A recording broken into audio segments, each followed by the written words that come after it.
ज़बान का वार तलवार से गहरा होता है। सुल्तान अयूबी ने कहा, वो अक्ल जो तुम्हारी कमजोरियों को भांप सकती है अली, वो अपनी ज़बान से ऐसे अंदाज से और ऐसे मौके पर ऐसे अल्फाज कहलवाएगी कि तुम अपनी तलवार नियाम में डालकर दुश्मन के कदमों में रख दोगे। सलीबियों के पास दो ही तो हथियार हैं, अल्फाज और हैवानी जज्बा, जिसे इंसानी जज्बे पर गालिब करने के लिए वो अपनी जवान और खूबसूरत लड़कियों को इस्तेमाल कर रहे। उन्होंने मुसलमान उमरा और अहकाम के दिलों से मजहब तक निकाल दिया है।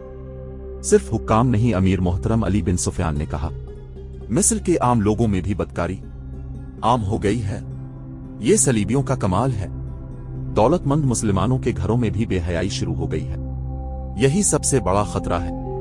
सुल्तान अयूबी ने कहा, मैं सलीबियों के सारे लश्कर का मुकाबला कर सकता हूं और किया है, मगर मैं डरता हूं कि सलीबियों के इस वार को नहीं रोक सकूंगा, और जब मेरी नजर मुस्तकबिल में झांकती है तो मैं कांप उठता हूं। मुसलमान बराए नाम मुसलमान रह जाएंगे। इनमें बेहयाई सलीबियों वाली होगी और उनके तहजीब व तुमदान पर सलीबी रंग चढ़ा हुआ होगा। मैं मुसलमानों की कमजोरियां जानता हूं। मुसलमान अपने दुश्मन को नहीं पहचानते, इसके बिछाए हुए खूबसूरत जाल में फंस जाते हैं। मैं सलीबियों की कमजोरियां जानता हूं। वो बेशक मुसलमान के खिलाफ मुत्तहिद हो गए हैं, लेकिन उनके अंदर से दिल फटे हुए हैं। फ्रांसीसी और जर्मन एक दूसरे के खिलाफ हैं।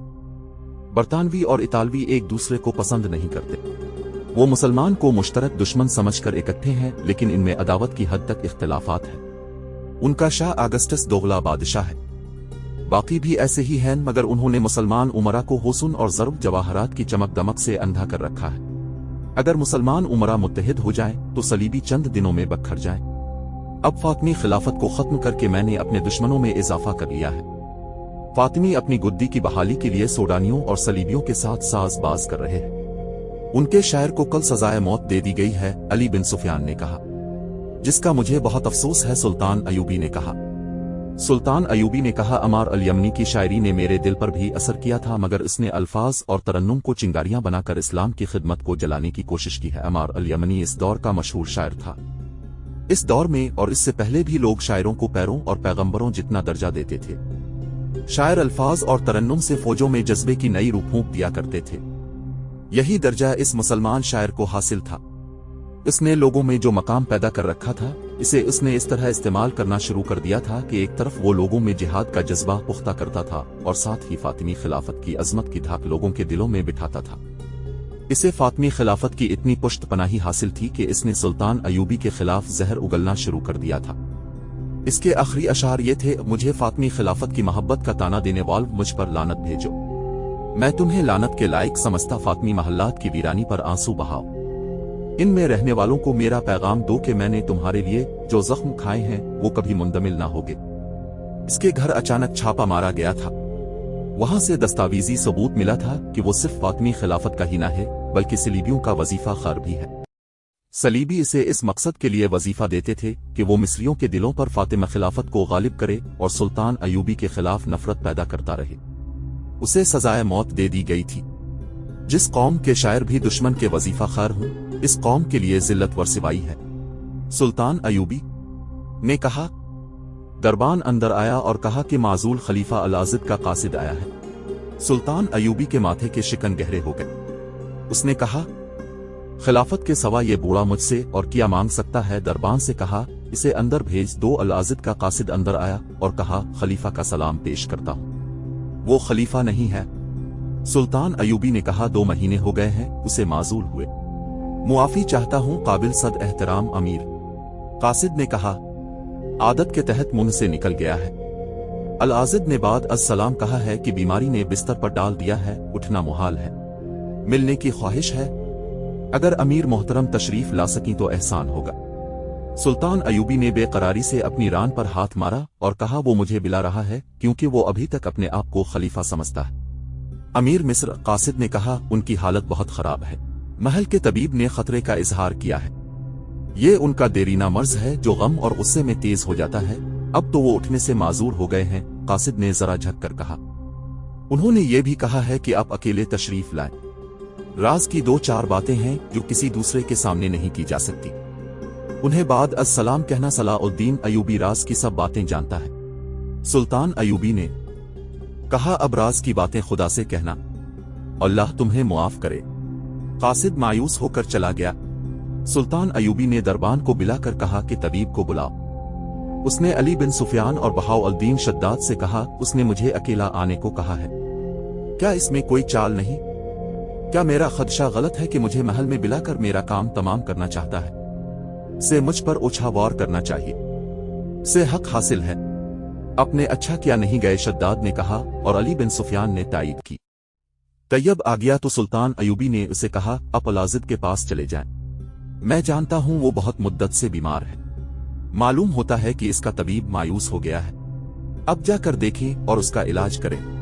यह भी हो सकता है कि वो बीमार ना हो, अगर ऐसा है तो मुझे बताएं। साबिक खलीफा अलाजिद को इस महल में रहने की इजाजत दे दी गई थी, जो उसकी खिलाफत की गुद्दी थी। इस महल को इसने जन्नत बना रखा था। हरम खूबसूरत औरतों से पर रौनक था, लौंडियों का हुजूम अलग था, सैकड़ों मुहाफिजों का दस्ता मुस्तैद रहता था, फौजी कमांडार हाजिरी में खड़े रहते थे। सुल्तान अयूबी के लाए हुए इनकलाब ने इस महल की दुनिया ही बदल डाली थी। खलीफा अब खलीफा नहीं था। महल में ऐश व इशरत का तमाम सामान जूं का त्यों रहने दिया गया। फौजी कमांडारों और मुहाफिज दस्ते को वहां से हटा दिया गया था। फौज का एक दस्ता अब भी वहां नजर आता था, मगर यह अलाजिद का मुहाफिज नहीं, पहरादार था। खिलाफत का महल चूंकि साजिशों का मरकज था, इसलिए वहां अब पहरा लगा दिया गया था। अलाजिद अब अपने महल में कैदी था। वो बूढ़ा था और दिल के मर्ज का मरीज था। खिलाफत छन जाने का गम, बुढ़ापा, शराब और ऐशो इशरत ने इसे बिस्तर पर डाल दिया था। चंद दिनों में वो लाश की मानिंद हो गया था। इसकी तीमारदारी के लिए 2 उधेड़ोम्र औरतें और एक खादिम उसके कमरे में मौजूद था। अलाजिद आंख खोता, उन्हें देखता और आंखें बंद कर लेता था। महल का तबीब उसे दवाई पिला गया था। 2 जवान लड़कियां कमरे में आईं। ये अलाजिद के हरम की रौनक थीं। इनमें से एक ने खलीफा का हाथ अपने हाथ में लिया और उस पर झुककर सेहत का हाल अहवाल पूछा। दूसरी ने अलाजिद का चेहरा दोनों हाथों में थामकर उसे सेहत याबी की दुआ दी। दोनों लड़कियों ने एक दूसरी की आंखों में देखा और एक ने कहा, आप आराम फरमाए, हम आपको बे आराम नहीं करेंगी। दूसरी ने कहा, हम हर वक्त साथ वाले कमरे में मौजूद रहती है, बिला लिया करें। और दोनों कमरे से निकल गईं। अलाजिद ने कराकर लंबी आह भरी और अपने पास खड़ी उधेड़ उम्र औरतों से कहा, ये दोनों लड़कियां मेरी तीमारदारी के लिए नहीं आती थीं। ये देखने आई थीं कि मैं कब मर रहा हूं। मैं जानता हूं उन्होंने अपनी दोस्तियां लगा रखी हैं। ये गिद्ध हैं, मेरे मरने का इंतजार कर रही है। उनकी नजर मेरे माल और दौलत पर है। तुम दोनों के सिवा यहां मेरा हमदर्द कौन है? कोई नहीं, कोई भी नहीं। फातमी खिलाफत के नारे लगाने वाले कहां गए? उसने दिल पर हाथ रख लिया और करवट बदल ली। वो तकलीफ में था। इतने में कासिद कमरे में आया और कहा, अमीर मिस्र ने आने से इनकार कर दिया है। ओ बदनसीब सलाउद्दीन। अलाजिद ने कराहने वाले लहजे में कहा, मेरे मरने से पहले एक बार तो अजाता सदमे ने इसकी तकलीफ में इजाफा कर दिया। उसने नाफ ओज में रुक रुक कर कहा, अब तो मेरी लौंडियां भी मेरे बुलाने पर नहीं आती। अमीर मिस्र क्यों आएगा? मुझे गुनाहों की सजा मिल रही है। मेरे खून के रिश्ते भी टूट गए हैं। इनमें से भी कोई नहीं आया। वो मेरे जनाजे पर आएंगे और महल में जो हाथ लगा उठाकर चले जाएंगे।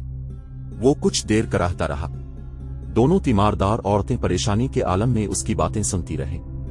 उनके पास तसल्ली और हौसला अफजाई के लिए भी जैसे कोई अल्फाज नहीं रहे थे। उनके चेहरों पर खौफ सा तारी था, जैसे वो खुदा के इस कहर से डर रही थीं, जो बादशाह को गदा और अमीर को फकीर बना देता है। दोनों ने चौंक कर दरवाजे की तरफ देखा। एक सफेद रीश बुजुर्ग खड़ा था। वो जरा रुक कर अंदर आया और अलाजिद की नब्ज पर हाथ रखकर कहा, इस्लाम अलैकुम, मैं अमीर मिस्र का तबीब खास हूं। उन्होंने मुझे आपके इलाज के लिए भेजा है।